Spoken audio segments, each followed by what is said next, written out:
Bismillah, jumpa lagi bersama saya Mala Maria Vlog Keluarga. Di sini aku membantu suamiku dan aku menceritakan sebuah kisah Fatimah radhiyallahu anha.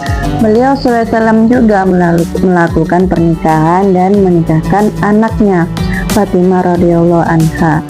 Juga dinikahkan dan diantarkan dengan iringan, tetapi tidak seperti kita hari ini.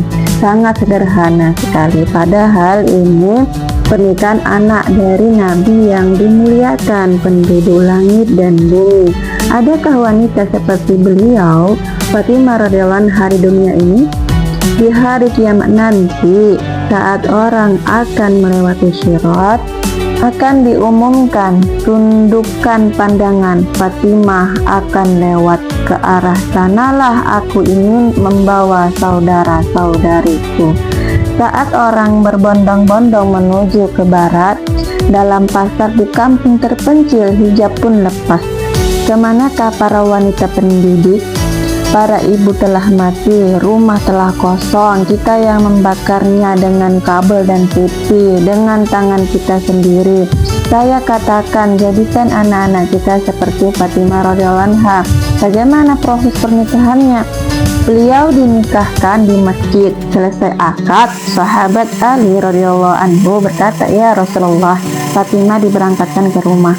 Rasulullah SAW tidak berkata, "Bawakan alat musik, undang grup band, buat pawai." Kata beliau, "Ya, akadnya kan sudah." Setelah sholat maghrib beliau pulang ke rumah. Fatimah radhiyallahu anha bercerita, "Waktu itu aku sedang melakukan kegiatan seorang putri yang membantu di keluarga. Aku dengar Rasulullah SAW bersabda, 'Panggil Ummu Aiman.'" Ummu Aiman adalah budak ibunda Rasulullah SAW. Beliau pernah bersabda, "Siapa yang ingin menikah dengan wanita ahli surga, menikahlah dengan Ummu Aiman." Beliau berkata, "Ummu Aiman antarkan Fatimah ke rumah Ali." Inilah pelepasan mempelai wanita tanpa disertai ayah, tanpa disertai ibu-ibu yang ada, Ummahatul Mukminin yang begitu suci. Padahal saat itu ada ibunda Aisyah, Juwariyah, Ummu Salamah radhiyallahu anha, wanita-wanita yang tidak tandingannya di muka bumi. Berjalan kaki beliau diantarkan, pakaian pun tidak diganti. Beritahu pada mereka, setelah Isya aku akan datang. Itulah pemberangkatan pengantin wanita tanpa iringan apa-apa, musik ataupun barisan manusia. Masya Allah. Sampai di sana Ummu Aiman mengetuk pintu. Sahabat Ali radhiyallahu anhu keluar. Ummu Aiman radhiyallahu anha berkata, "Jagalah amanat ini. Rasulullah SAW akan datang ke sini setelah salat Isya." Inilah pemberangkatan pemimpin para wanita dua alam. Putri Rasulullah SAW yang paling beliau cintai, putri yang beliau beritahukan, "Kaulah yang pertama kali menyusulku dari kalangan keluarga." Putri yang lain beliau berangkatkan sendiri. Saat Fatimah radhiyallahu anha hampir wafat, ketika itu Ali radhiyallahu anhu sedang keluar. Beliau katakan kepada pembantunya, "Siapkan air panas untuk mandi, letakkan dipan di tengah rumah, hadapkan ke kiblat."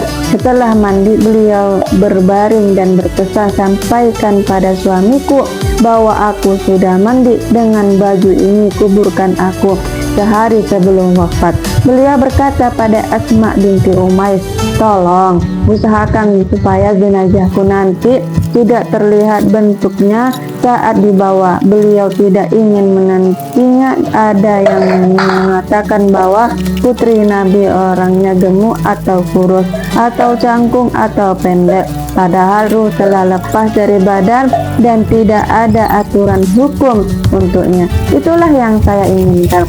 Jadilah putri orang-orang yang setelah mati pun tetap nampak rasa malunya.